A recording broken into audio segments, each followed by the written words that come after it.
members of the Knesset, it is now my distinct honor to invite the President of the United States of America, His Excellency Donald J. Trump, to address the Knesset.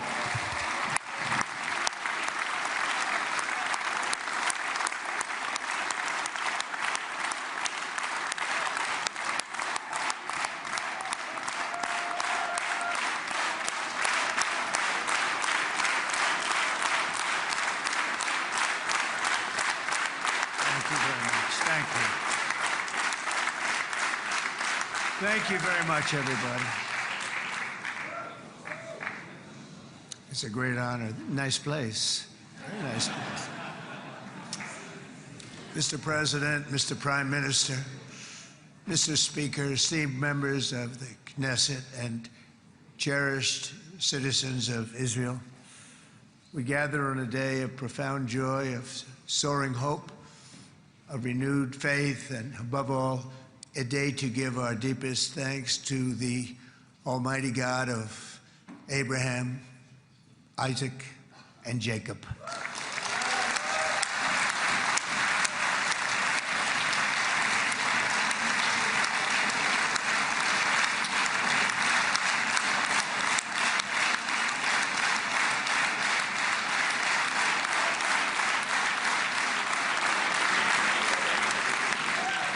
After 2 harrowing years in darkness and captivity, 20 courageous hostages are returning to the glorious embrace of their families, and it is glorious. 28 more precious loved ones are coming home at last to rest in this sacred soil for all of time. And after so many years of unceasing war and endless danger, today the skies are calm, the guns are silent, the sirens are still, and the sun rises on a holy land that is finally at peace, a land and a region that will live, God willing, in peace for all eternity.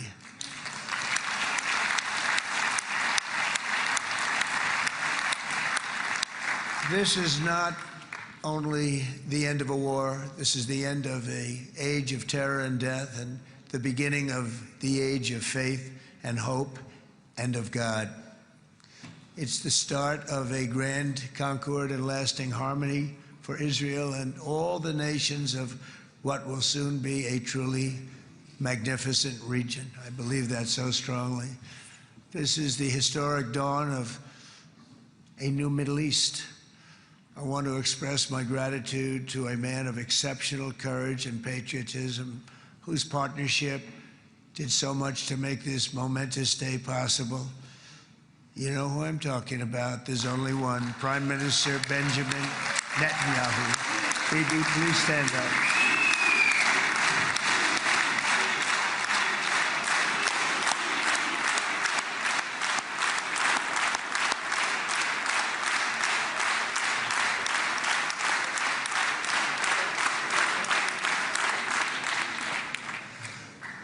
And he is not easy, I want to tell you.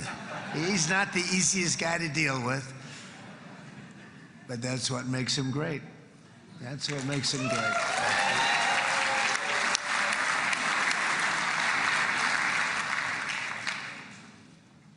Thank you very much, baby. Great job.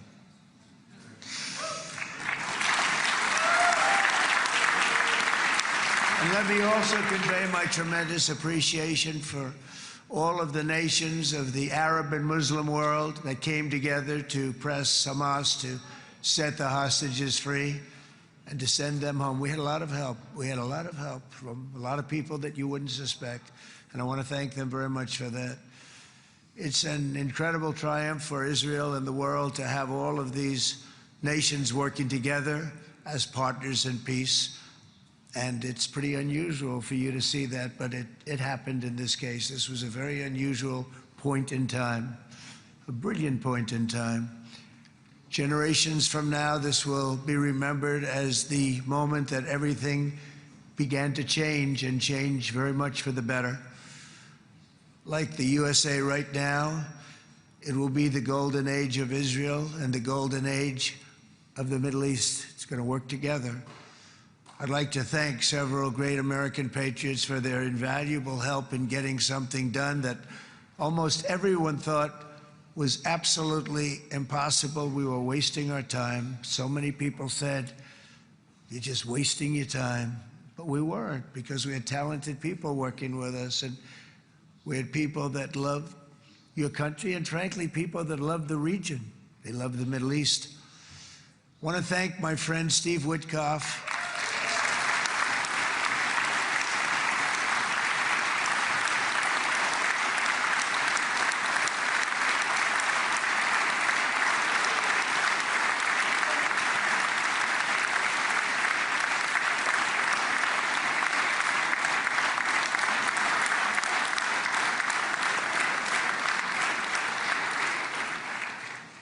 You know, Steve was chosen by me.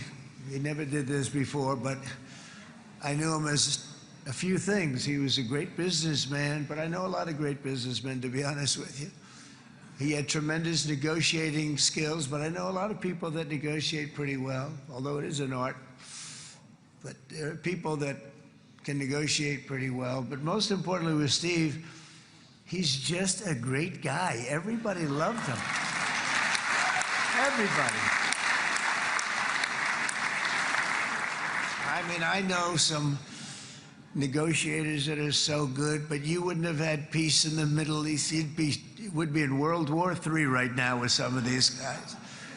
Everybody loves Steve, and they respect him, and they somehow can relate to him. I've known him for many years, and I've seen it over and over again. להוציא את חבר הכנסת הזה, להוציא אותו מהאולם, להוציא אותו מיד, החוצה, החוצה, החוצה. להוציא גם את חבר הכנסת כסיף, להוציא את חבר הכנסת כסיף מהאולם, להוציא אותו מיד.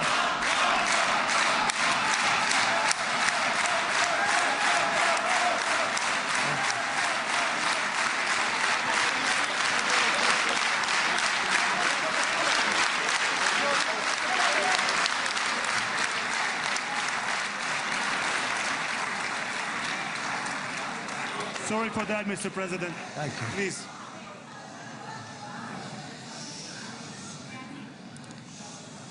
That was very efficient.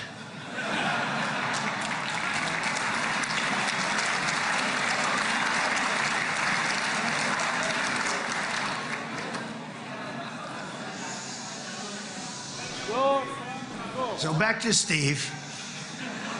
He's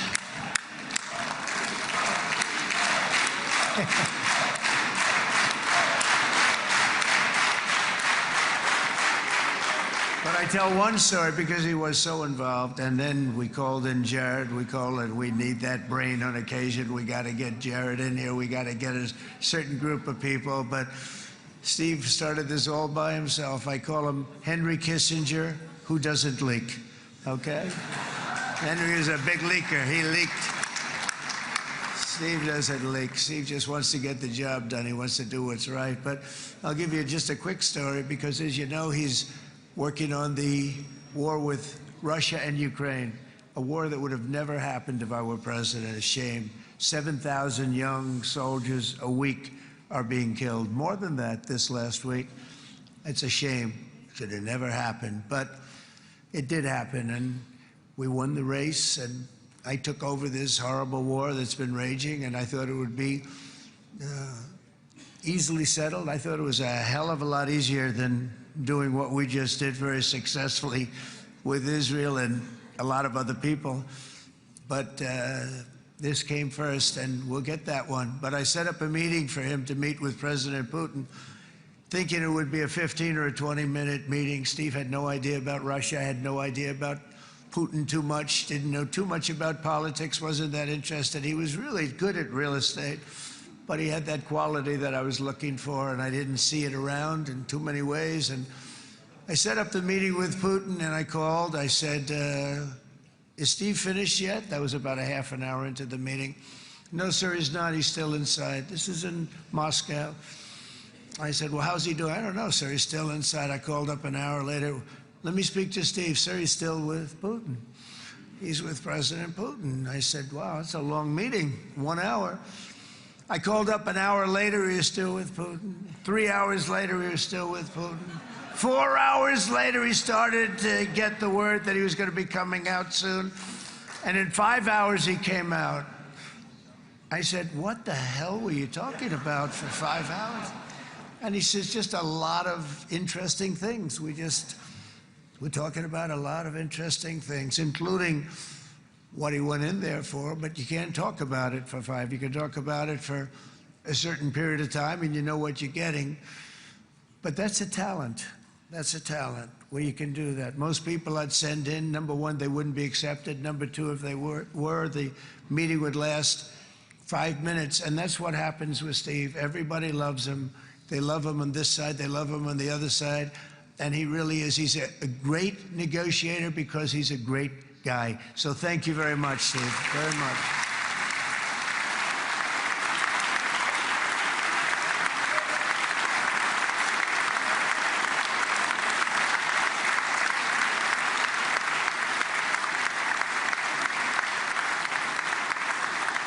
And let me also give a very special thanks to someone who truly loves Israel. In fact, loves it so much that my daughter converted. My daughter converted. I didn't know this was going to happen. And Ivanka's here.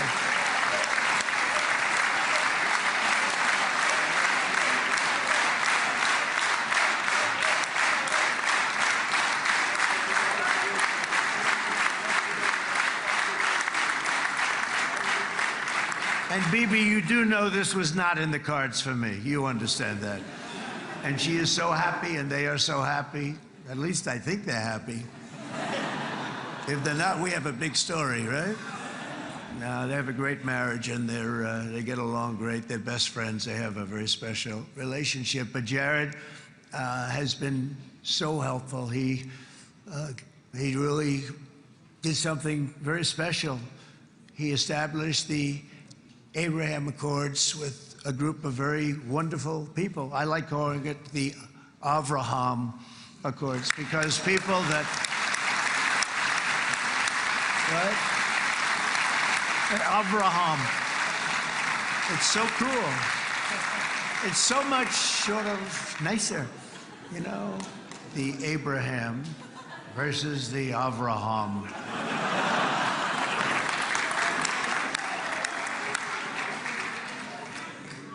I just don't want to sound too sanctimonious when I do it, so, you know, I sort of split it up. This way we keep everybody happy. But we have some very great talent, and they have no excuses for anything that's taken place, because we had some unbelievably good people working on this. And then you're going to add a man named Marco Rubio, who is also here. That's right.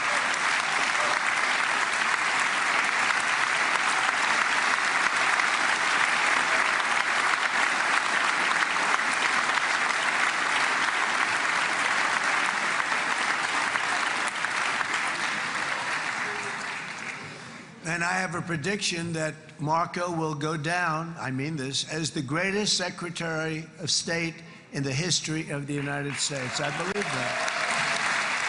I believe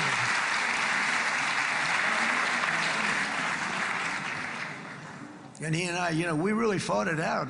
You remember, he was tough. He was nasty. Who the hell thought this was going to happen, Marco, right? And now I'm saying he's going to go down as the greatest. He will. He was always smart and sharp, and people respect him. And then we have somebody who's young, but an unbelievable leader. I saw it a long time ago, and he's turned out to be even better than we thought. Right, Susie? I think even better. And that's Pete Hegseth, who is our Secretary of War, formerly Secretary of Defense.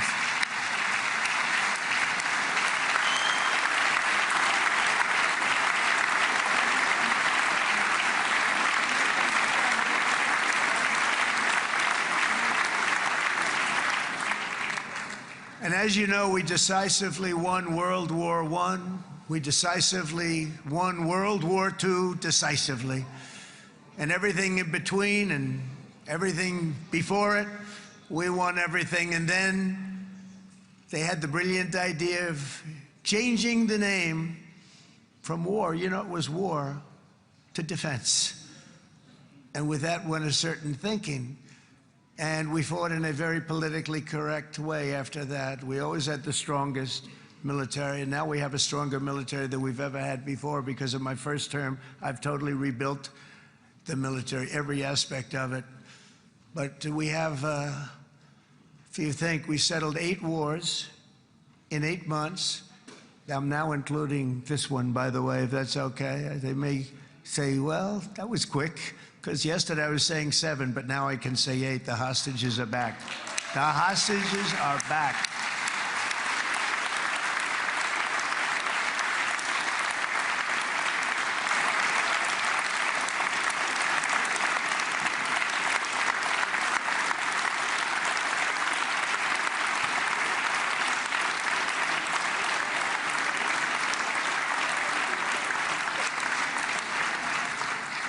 It is a good feeling. Isn't that nice to say? You know, I just said the hostage. First time I said the hostages are back. It feels so good to say it.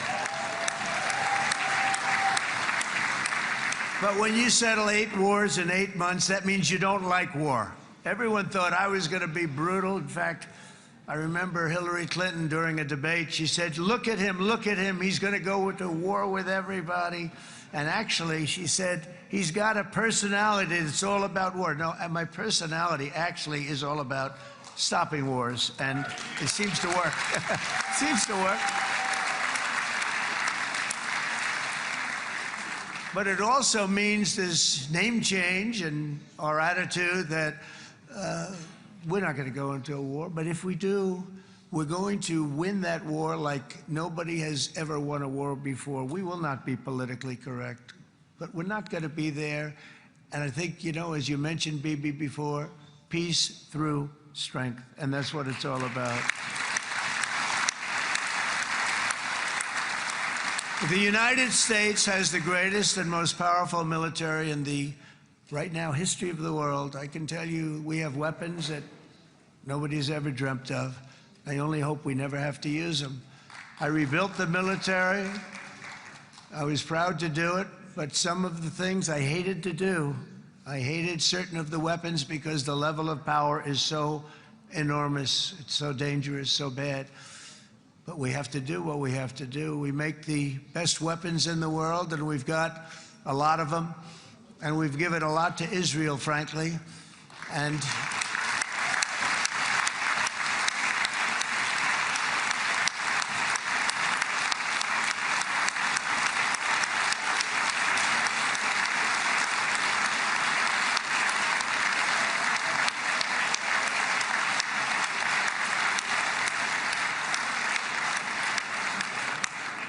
I mean, Bibi would call me so many times, can you get me this weapon, that weapon, that weapon? Some of them I never heard of, Bibi, and I made them. But we'd get them here, wouldn't we? And they are the best. They are the best. But you used them well. It also takes people that know how to use them. And you obviously used them very well. But so many that Israel became strong and powerful, which ultimately led to peace. That's what led to peace. So as we celebrate today, let us remember how this nightmare of depravity and death all began. 2 years ago, on the eve of the Simchat Torah holiday, thousands of innocent Israeli civilians were attacked by terrorists, and one of the most evil and heinous desecrations of innocent life the world has ever seen, the worst slaughter of Jews since the Holocaust. The cruelty of October 7th struck to the core of humanity itself. Nobody could believe what they were witnessing. The United States of America grieved alongside you, and we mourned for our own citizens who were so viciously taken that day. And to all the families whose lives were forever changed by the atrocities of that day, and all of the People of Israel, please know that America joins you in those two everlasting vows: never forget and never again.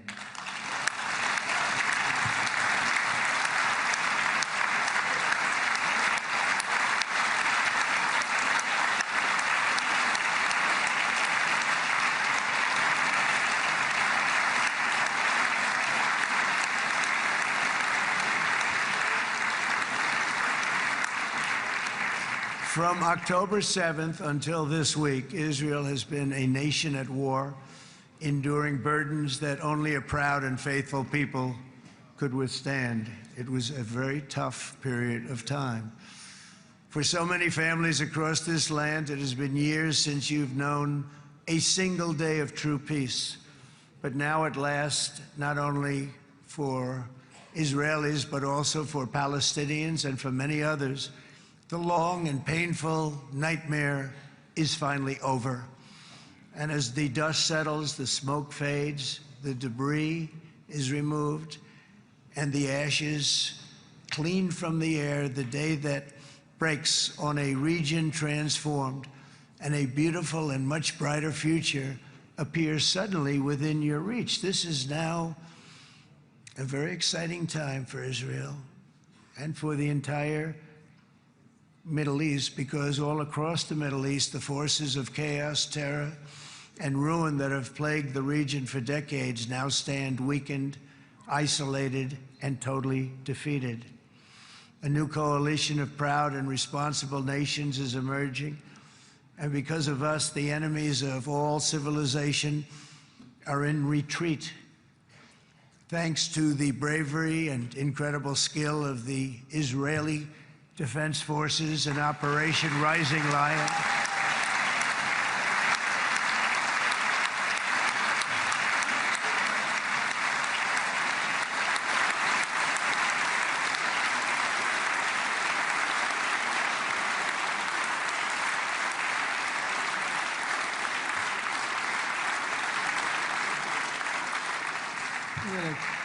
guy's central casting. Let's put him in a movie. Look at him. Great job. And my people loved working with you. Loved it. They worked so well together. But many of Iran's top terrorists, including nuclear scientists and commanders, have been extinguished from this earth. And with Operation Midnight Hammer, boy, that's a great name for that, what we did last June. The United States military flew 7 of those beautiful B-2 bombers. They look so beautiful all of a sudden. They were always, I thought they were pretty planes. I had no idea they could do what they did. In fact, we just ordered 28 more of them. A little updated version. We ordered a whole pile of them. And almost 100 other planes went with them, including fighter jets. And we had 52 tankers, big, beautiful, brand new tankers that were loading them up 4 or 5 times. They've traveled 37 hours back and forth, think of that. But we had tankers all over the sky for all the other planes. We had the F-22s, the F-35s, F-16s. We had a hell of a lot of planes.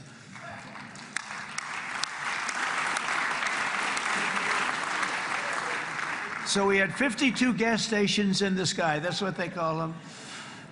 I'll tell you, I wouldn't want to be flying one of them. We have our great General Raisin Cain right here. General, stand up. This guy. What a general. Thank you.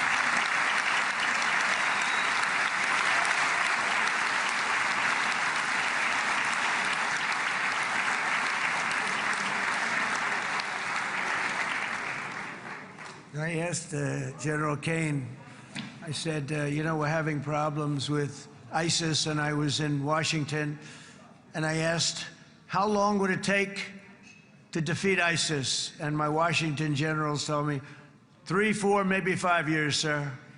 I said, I don't get it. We've got the best equipment in the world. Why? So I flew to Iraq, and I met with a man named Cain. He said, what's your first name? He said, they call me Raisin, sir. I said, wait a minute, your name is Raisin Cain? I've been looking for you for a long time.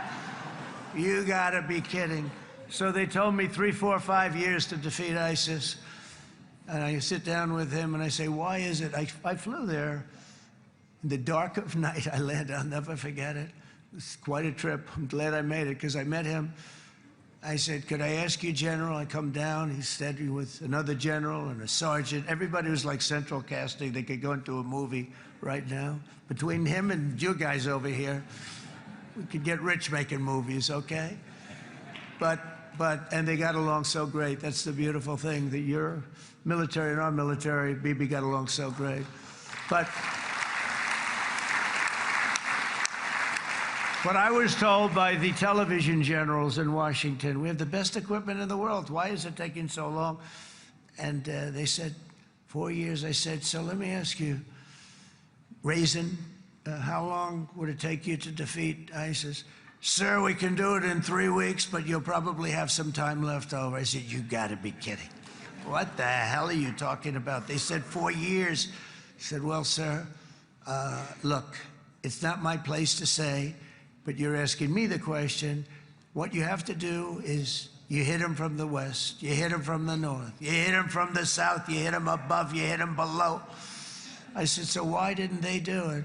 And he didn't want to speak badly of his superiors, which is hard to believe they were his superiors.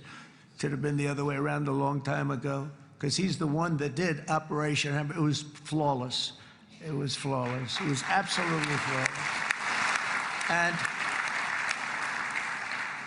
And I said, so you really think you can do it in 4 weeks? Yes, sir, 100%. You have to do it differently than they were doing it. They were using one base, and it was hundreds of miles away. And he says, we have all these portable bases all over the Middle East. And they didn't want to use them because they didn't want to offend the country where the portable, they wouldn't have even known what the hell the planes were going up, right? They wouldn't have known, but he said, no, they didn't want to defend anybody, offend anybody, and but we can do it in 4 weeks. I said, you sure about that? I'm going to call you back. I'll call you back on Monday. I'm going back to Washington. But you think 4 weeks? Yes, sir, I think we can do it in 4 weeks. We'll have time left over. So I call him on Monday. I say, you think you can do it? 4 weeks. I said, go ahead and do it. He did it. I'll tell you, he did it in 4 weeks, less than 4 weeks. So, General, stand up, please. Again, this is a real general. This is not a television general. He doesn't want to go on television.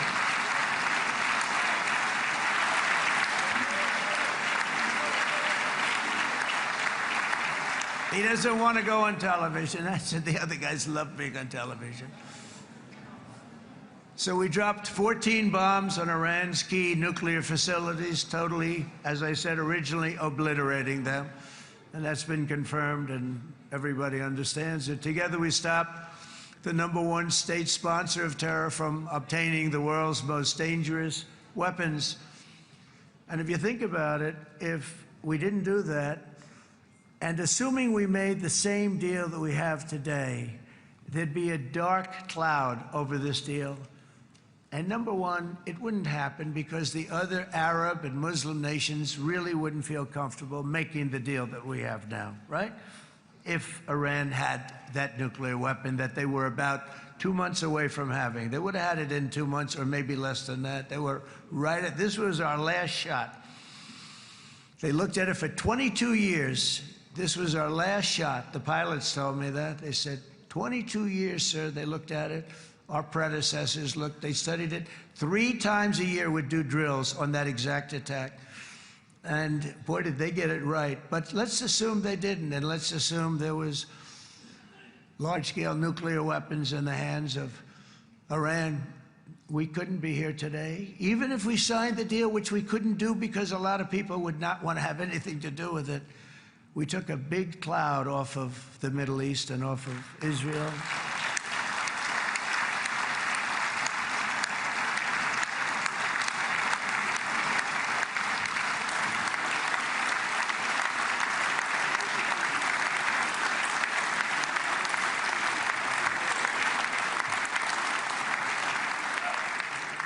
And it was my honor to help.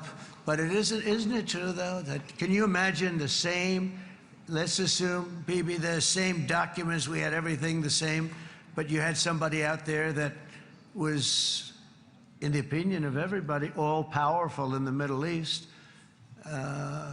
They took a big hit, didn't they? Didn't they take a big hit? Boy, oh boy. They got hit from one side, from the other. And you know, it would be great if we could make a peace deal with them, and I think that's big. Would you be happy with that? Wouldn't it be nice, I think? Because I think they want to. I think they're tired. Somebody said, sir, they're starting their nuclear program again. I said, let me tell you something. They're not starting anything. They want to survive. The last thing they want to do is start digging holes again in mountains that just got blown up and start. They're not doing this. They want to survive, okay? But I think we have a chance. Steve, you, and I think Jared, come on, I'll call you back for another one. We always bring Jared when we want to get that deal closed. We bring Jared, but Steve, you and Jared and the General and Pete and Marco, you'll get that deal done easy. I think that'll be easy. But first we have to get Russia done. We got to get that one done. If you don't mind, Steve, let's focus on Russia first, all right? We'll get it done. In Lebanon, the dagger of Hezbollah, long aimed at Israel's throat, has been totally shattered.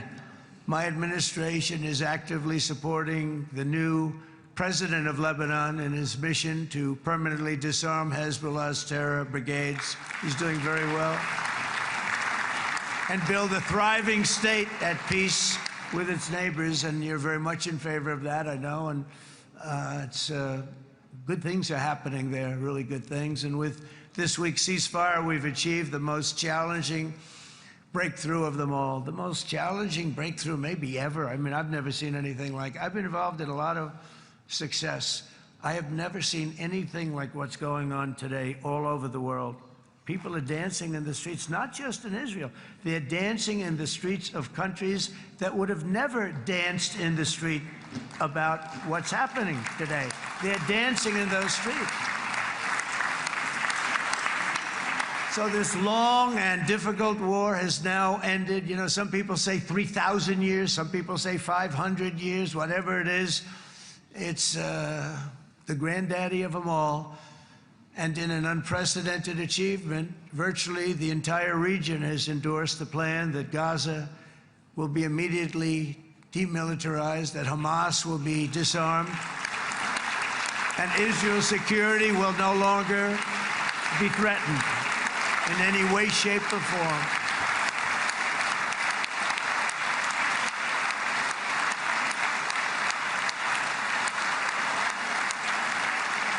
So Israel, with our help, has won all that they can by force of arms. You've won. I mean, you've won. Now it's time to translate these victories against terrorists on the battlefield into the ultimate prize of peace and prosperity for the entire Middle East. It's about time you were able to enjoy the fruits of your labor. Mr. Opposition Leader. I said he's a very nice opposition leader. I think, no, he's a nice man. Bibi, he's a nice man.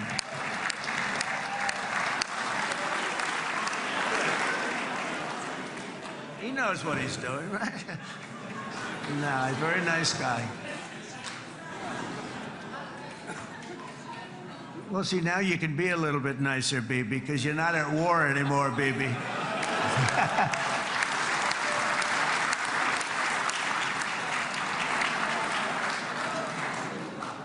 But only by embracing the opportunities of this moment can we achieve our goal of ensuring that the horrors of recent years will never happen again. You don't want to have to go through this again. 8 years ago, I came to this region on a very special first trip abroad as the President of the United States. I came here very early at your request. I addressed the leaders of the Arab and Muslim world gathered in Saudi Arabia and said that it was time to build a future free of the grip of extremism and terror. And interestingly, right now, as soon as I'm finished, I'm quite late. You've kept me quite late between opposition leaders and Bibi's brilliant but very long speech. I thought I was going to run up here, make a speech, and then head to Egypt. It didn't work out, though. And you made a pretty long one, too, sir.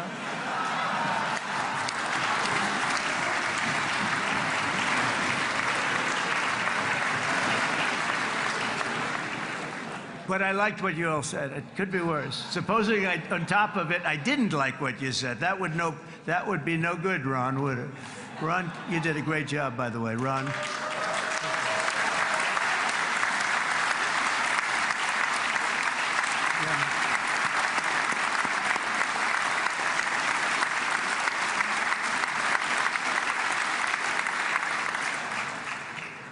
So I'm going to be meeting, actually, in a little while, I'm going to be meeting with the most powerful, the richest nations, really, in the world, although now, with the tariffs, the United States is by far the richest nation in the world, as you probably have been reading.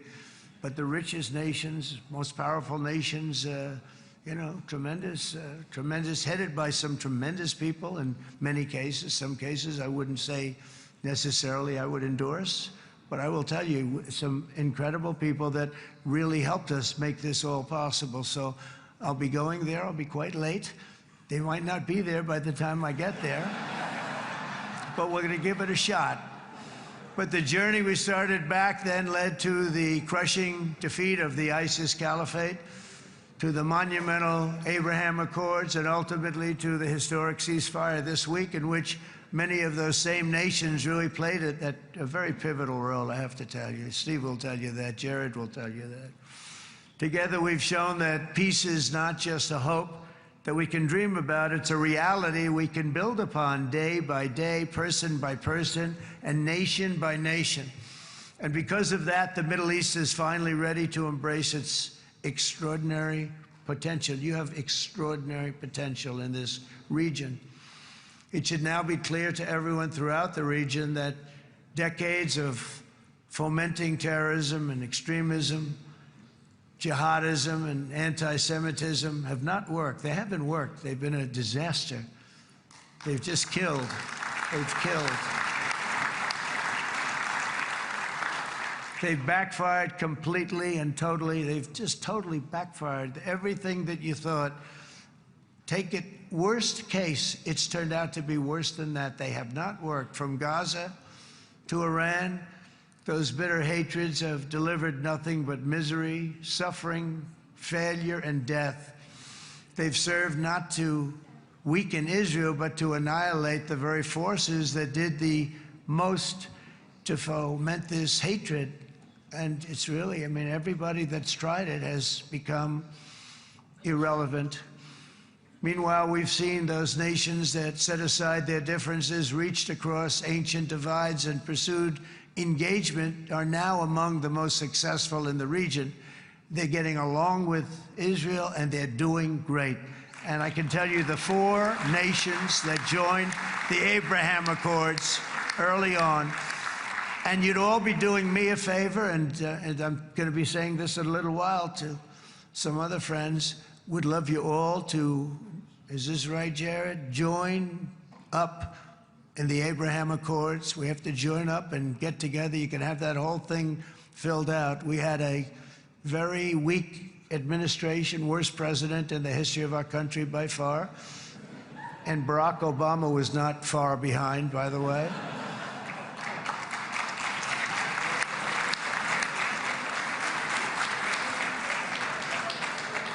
And they did nothing with this incredible document, the Abraham Accords, but now you can fill them up. Now you have peace, you have people that really like Israel. I'll tell you what, and they like Israel a lot more today than they did even 5 weeks ago. You've made a lot of, you've come back. You've come back strong, because it was getting to be a little nasty out there in the world, and ultimately the world wins. You can't beat the world always. I would say to Bibi, it's now time.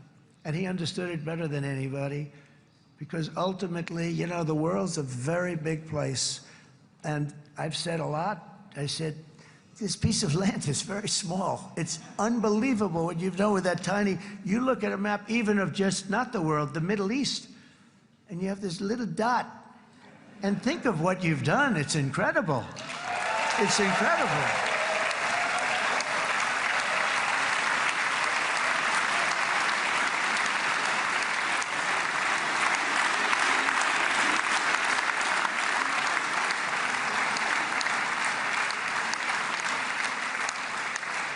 But the world is loving Israel again. And I said to Bibi, you know, the world is big and it's strong. And Ron, ultimately, the world wins. And we don't have to worry about that now. But there was getting to be a period of time over the last few months, you know, the world wanted peace and Israel wanted peace. Everybody did. Everybody did. And what a victory it's been, right? What a victory it's been. If you would have gone on for 3, 4 more years, keep fighting, fighting, fighting, it was getting bad. It was getting heated. The timing of this is brilliant. And I said, Bibi, you're going to be remembered for this far more than if you kept this thing going, going, going, kill, kill, kill. It would be it would not be the same. And I just want to congratulate you for having the courage to say, that's it, we've won, and now let's enjoy our lives and let's rebuild Israel and make it stronger and bigger and better than it's ever been before. You're going to do that. Took a lot of guts. And the choice for Palestinians could not be more clear. This is their chance to turn forever from the path of terror and violence. It's been extreme, to exile the wicked forces of hate that are in their midst. And I think that's going to happen. I've met some people over the last couple of months that want to see it happen very much. And after tremendous pain and death and hardship, now is the time to concentrate on building their people up instead of trying to tear Israel down. We don't want that to happen again. And the total focus of Gazans must be on restoring the fundamentals of stability, safety, dignity, and economic development so they can finally have the better life that their children really do deserve after all these decades of horror. I intend to be a partner in this effort in the sense that we're going to help and we're going to do something that became unbelievably popular. Everybody wants to be on it. It's called the Board of Peace, okay? How about that? Is that a beautiful name? Like a board of peace.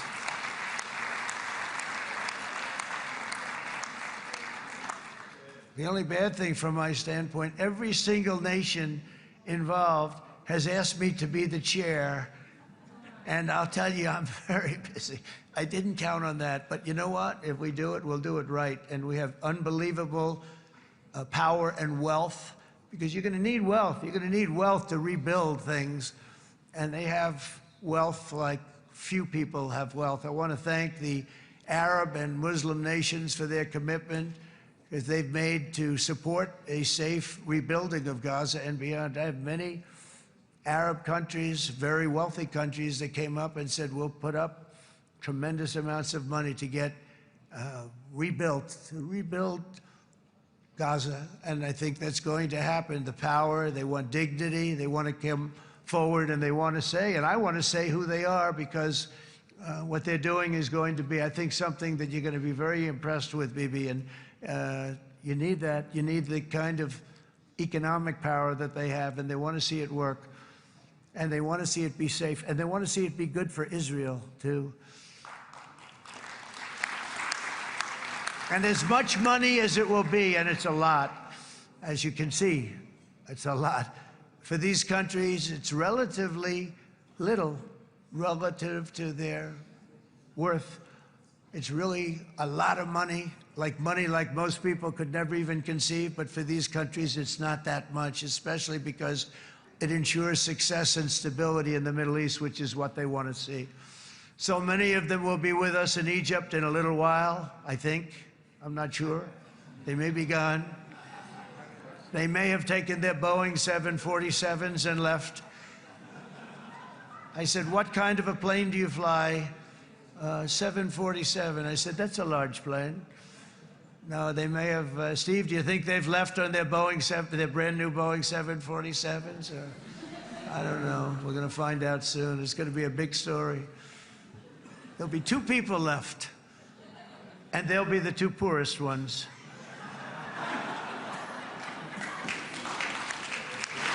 But it will be the wealthiest and most powerful group of nations. So the group that we have assembled, that's waiting for us, is the wealthiest and most powerful group ever assembled at one time. There has never been a group like this. And they're only looking for good. They want good. They're going to do good.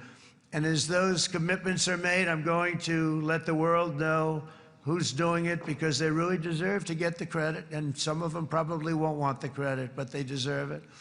It's more obvious than ever that the productive and responsible nations of this region should not be enemies or adversaries. You should be partners and eventually even friends, and that's what's going to happen. I know it.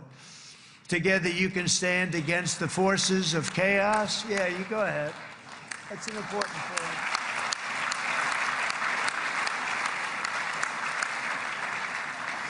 Because you can stand against the forces of chaos that threaten all of your interests, and it's always a big threat, and unleash incredible prosperity and opportunity for all the people of these lands, and that's what's going to happen. You're going to unleash numbers and success, the likes of which Israel has never been able to think of, because you're so firm, and you should be, and you've done the right thing in defending yourself.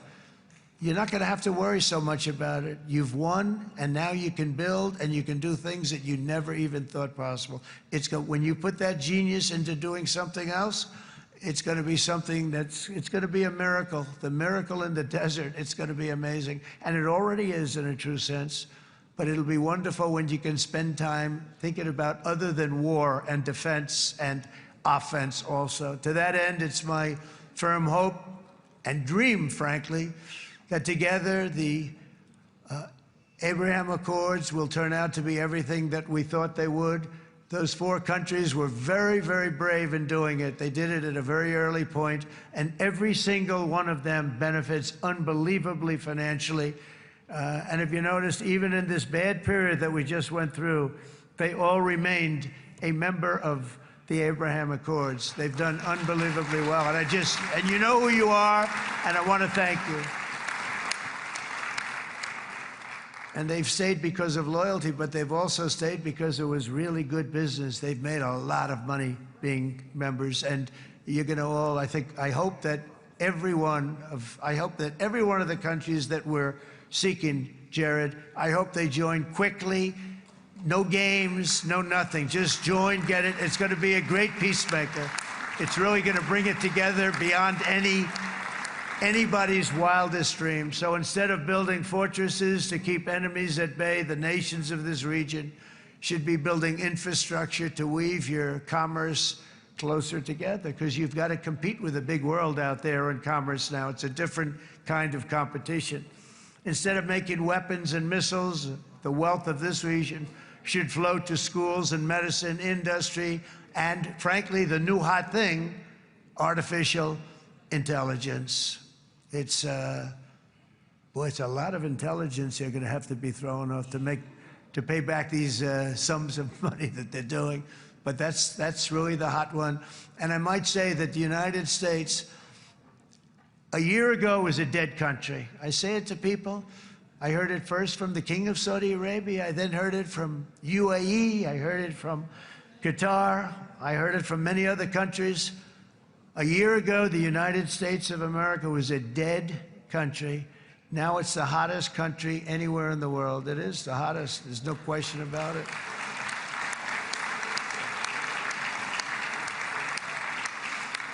In fact, if you go back a year ago, before the election, although once we had November 5th, we became hot because people got it.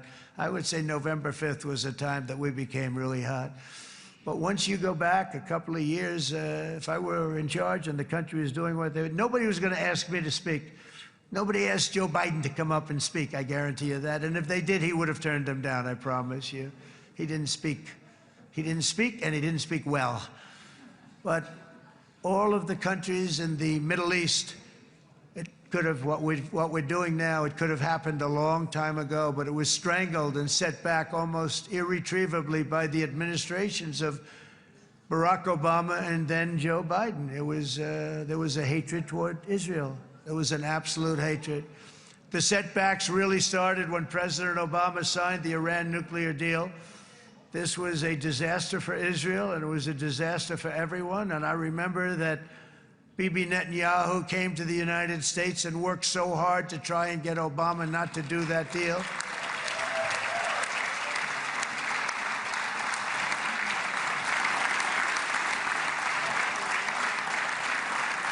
He worked so hard.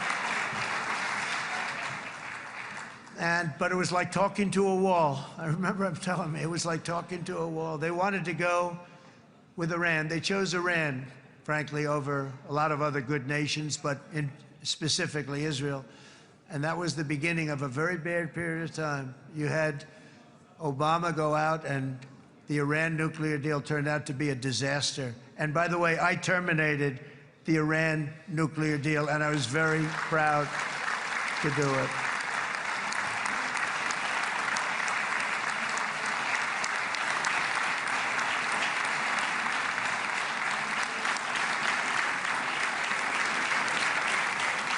Yet even to Iran, whose regime has inflicted so much death on the Middle East, the hand of friendship and cooperation is open. I'm telling you, they want to make a deal.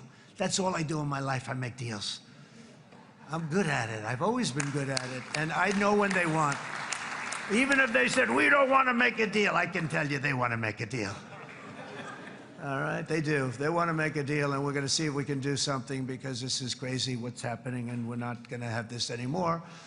Neither the United States nor Israel bear the people of Iran any hostility. We merely want to live in peace. We don't want any looming threats over our heads, and we don't want to even think in terms of nuclear destruction. It's not going to happen, never will happen.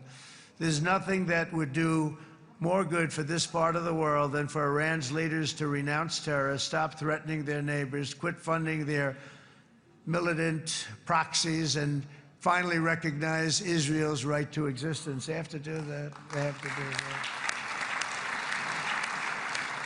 And to Iran, and as you know, this is not said out of weakness. There's no weakness. But I'm going to say this, that we are ready when you are, and it will be the best decision that Iran has ever made. And it's going to happen. It's going to happen. And they're good people. I know a lot of Iranians in the United States. They're good people, smart, hardworking people. They don't want to see what's happened to their country. The story of fierce Israeli resolve and triumph since October 7th should be proof to the entire world that those who seek to destroy this nation are doomed to bitter failure. The state of Israel is strong, and it will live and thrive forever.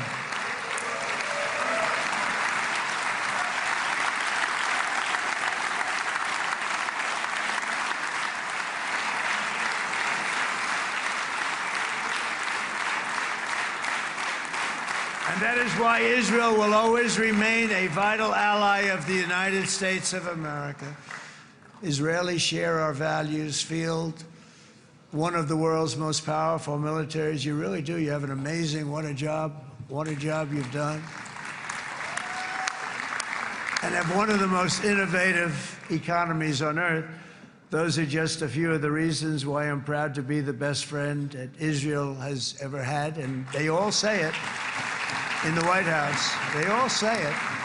I guess it's true because everybody says it, baby. You said it today. Thank you.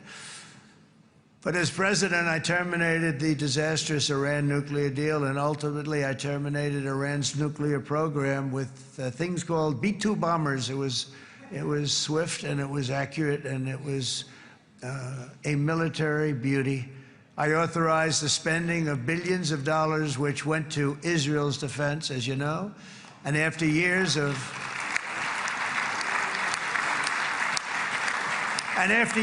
broken promises from many other American presidents, you know that, they kept promising. I never understood it until I got there. There was a lot of pressure put on these presidents. It was put on me too, but I didn't yield to the pressure. But every president for decades said, we're going to do it. The difference is I kept my promise and officially recognized the capital of Israel and moved the American embassy to Jerusalem.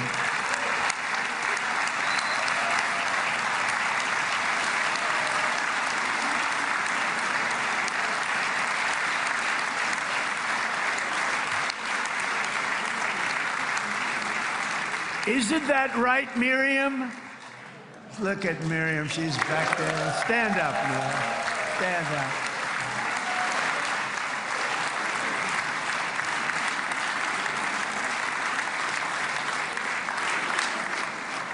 Miriam and Sheldon would come into the office. They'd call me. He'd call me. I think they had more trips to the White House than anybody else I can think of. Look at her sitting there so innocently. She's got 60 billion in the bank, 60 billion. And she loves, I think she's saying no more. And she loves Israel, but she loves it, and they would come in, and her husband was a very aggressive man, but I loved him. He was a very aggressive, very supportive of me. And he'd call up, can I come over and see you? I say, Sheldon, I'm the President of the United States. It doesn't work that way. He'd come in, but they were very responsible for so much, including getting me thinking about Golan Heights, which is probably one of the greatest things to ever happen to Israel.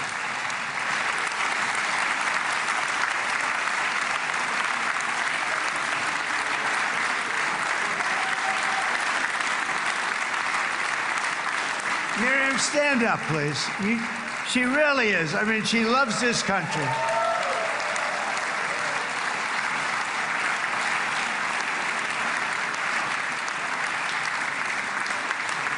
She loves this country. Her and her husband are so incredible. We miss him so dearly.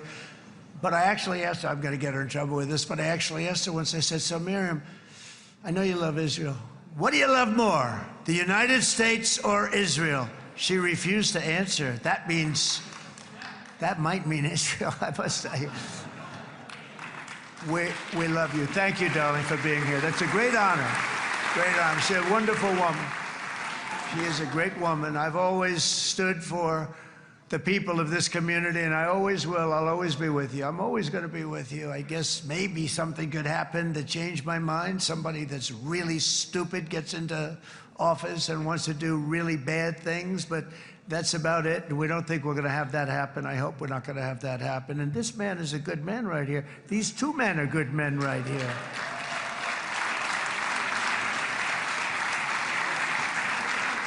Hey, I have an idea. Mr. President, why don't you give him a pardon? Give him a pardon. Come on.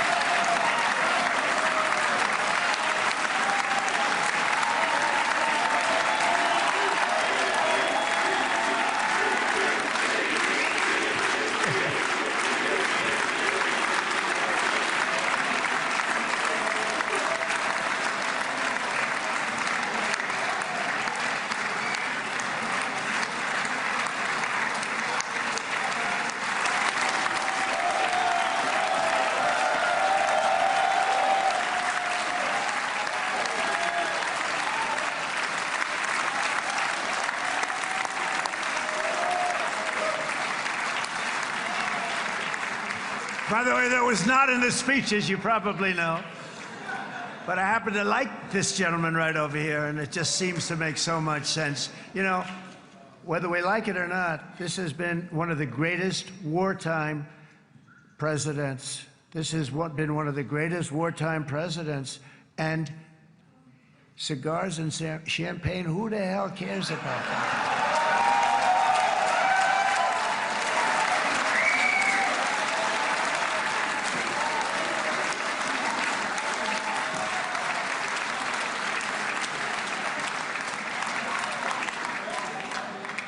All right, enough controversy for the day, right?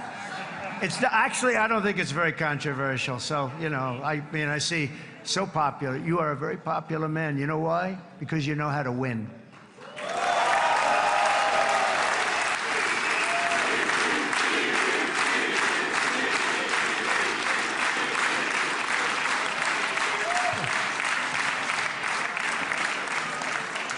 Over the past 2 years, I've met many of the families of the Israelis taken hostage and those that were taken hostage. Unbelievable. I've looked into their eyes. I've seen the worst nightmares of their suffering, but I've also seen something else, the beautiful love of the people, the love of people, frankly, that hold things together, the love that gives you the courage to carry on through thousands of years of persecution and repression, and to emerge with the heart of David. It's the heart of David. It's that love that's defeated the enemies of civilization, built this incredible country and this unbelievable economy, and forged one of the great democracies of the world. That is why it's a true honor to stand here today and address this assembly in your ancient and eternal now capital, Jerusalem. I'm proud to have helped in that regard. This city and this nation stand as living proof that a much brighter future for this entire region is truly within our grasp. For thousands of years, Jerusalem has been a home to Christians, Jews, Muslims, and people of all ethnicities and creeds. This is the holy center of the world's three great Abrahamic faiths. I like that too. Adorned, it's the first time I've seen that word in a while. Adorned with their sacred sites and alive with their pilgrims and visitors from every corner of the globe.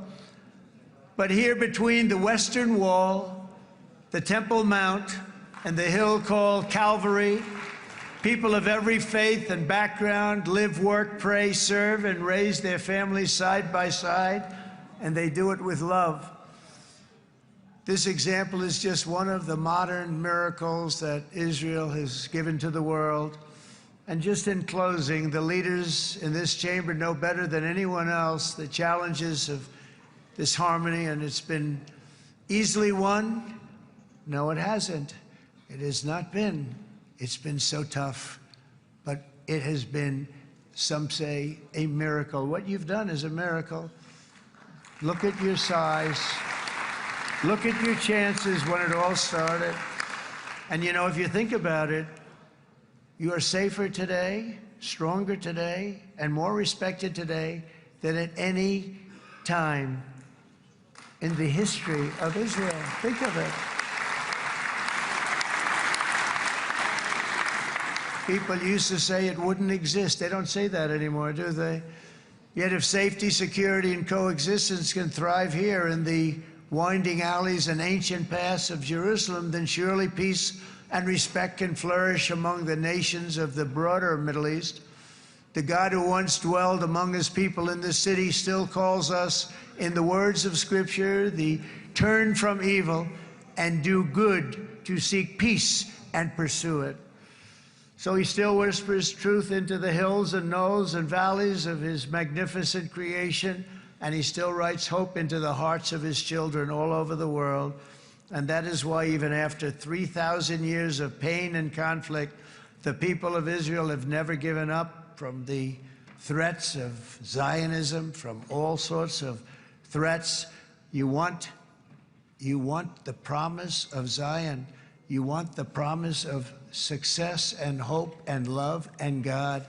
And the people of America have never lost faith in the promise of a great and blessed future for all of us.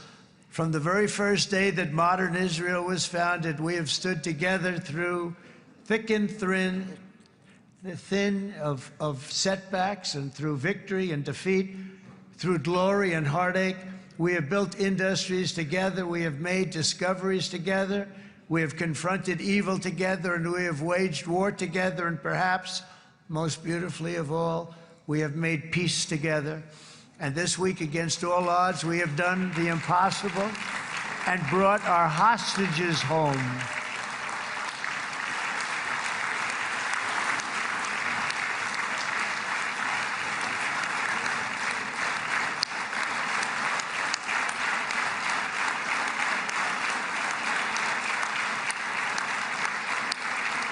So now we're going to forge a future that is worthy of our heritage. We're going to build a legacy that all the people of this region can be proud of. New bonds of friendship, cooperation, and commerce will join Tel Aviv to Dubai, Haifa to Beirut, Jerusalem to Damascus, and from Israel to Egypt, from Saudi Arabia to Qatar, from India to Pakistan, from Indonesia to Iraq, from Syria to Bahrain, Turkey to Jordan. the United Arab Emirates to Oman, and Armenia to Azerbaijan, another war that I just settled. We are going to have hope, harmony, opportunity, and happiness here in the spiritual and geographic center of the entire world. That's what you are. Israel, America, and all of the nations of the Middle East will soon be safer, stronger, greater, and more prosperous than ever before.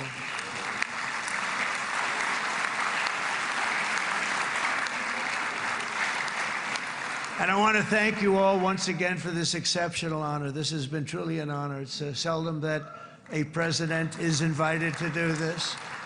And I love Israel. I'm with you all the way. You will be bigger, better, stronger, and more loving than ever before. Thank you very much. God bless you. God bless the United States of America. And God bless the Middle East. Thank you, everybody. Good luck. Thank you very much. Thank you.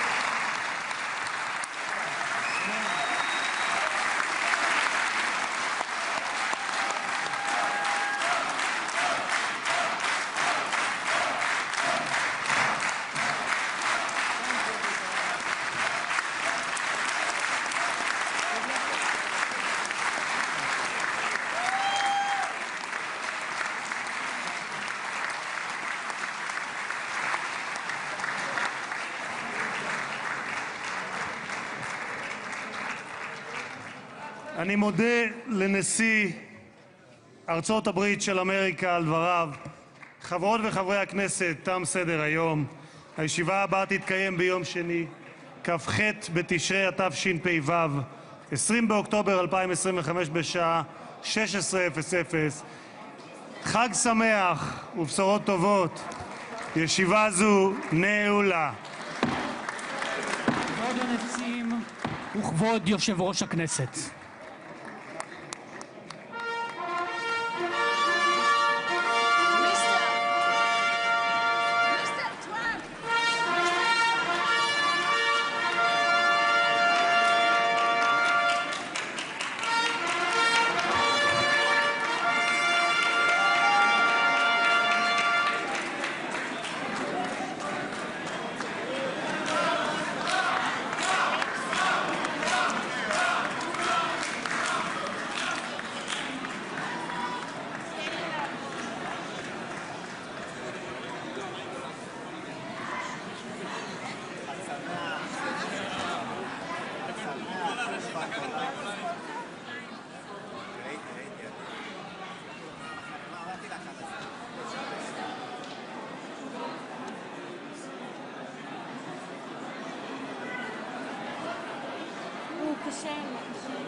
המסדר יעבור לנוח. נוח.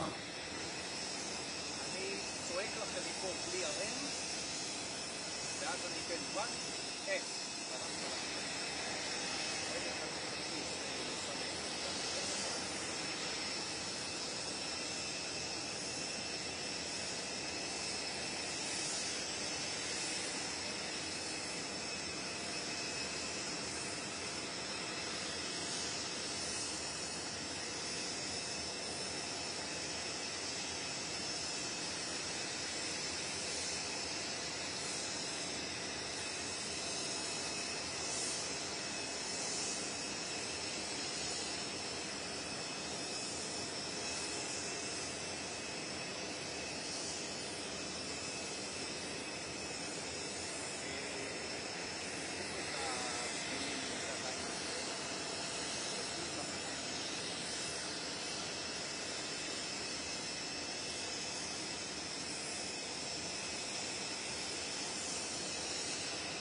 יאללה, יאללה.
נוח.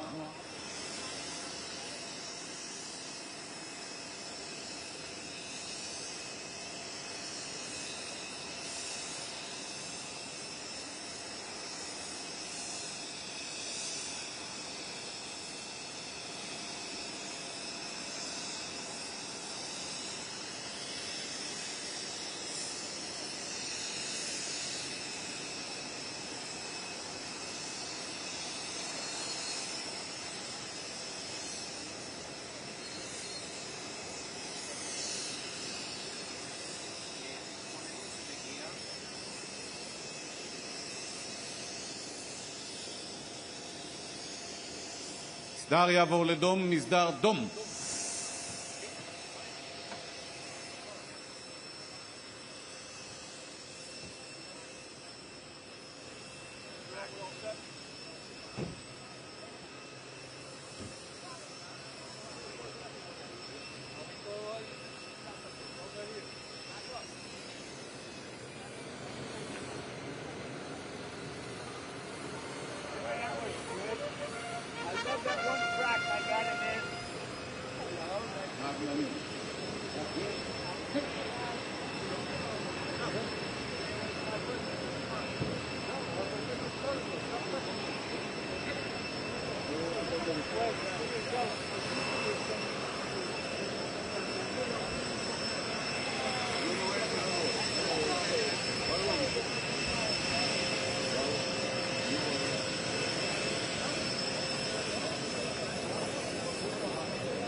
Hold on.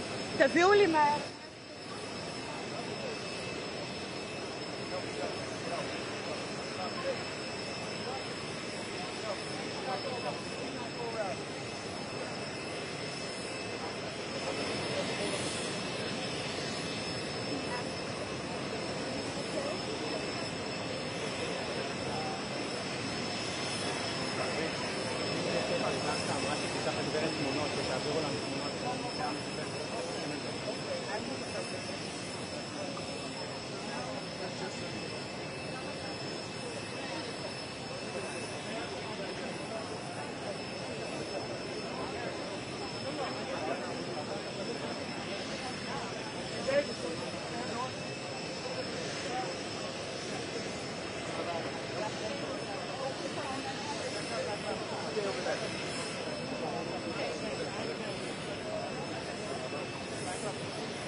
המפכ"ל, תסתכלו לפה. דני, תסתכלו לפה.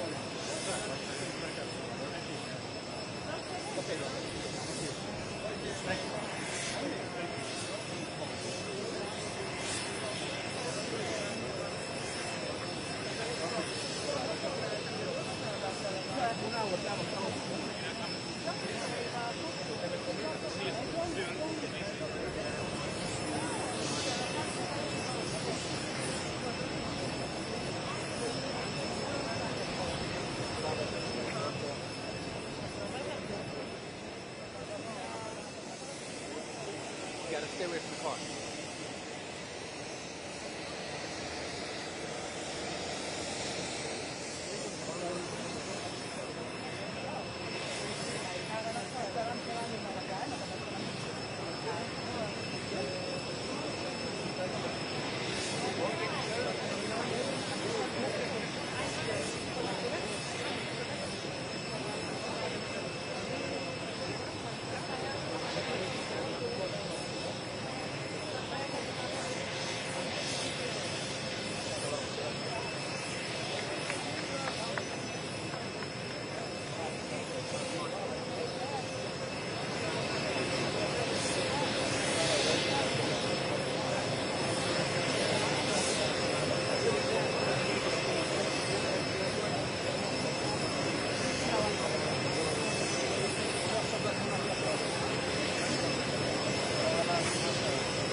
לא לגעת בזמן.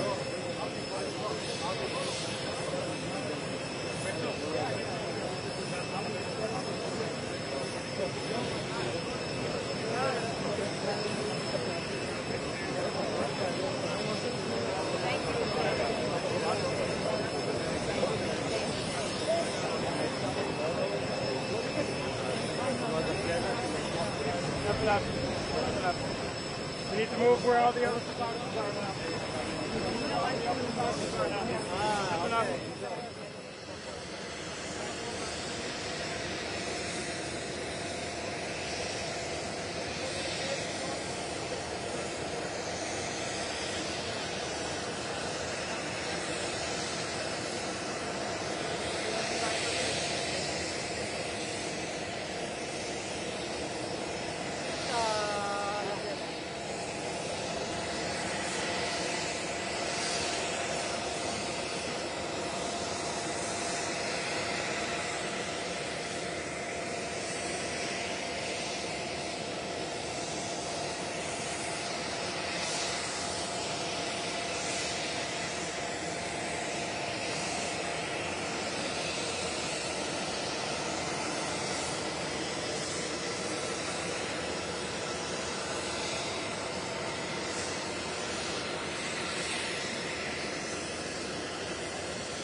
שר יעבור לנוח, מוד נוח. שר יעבור לדום, מסדר דום.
המסדר חוצה.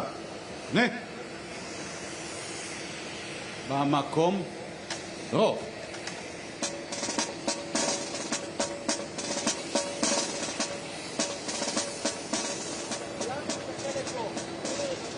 קדימה.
Gracias.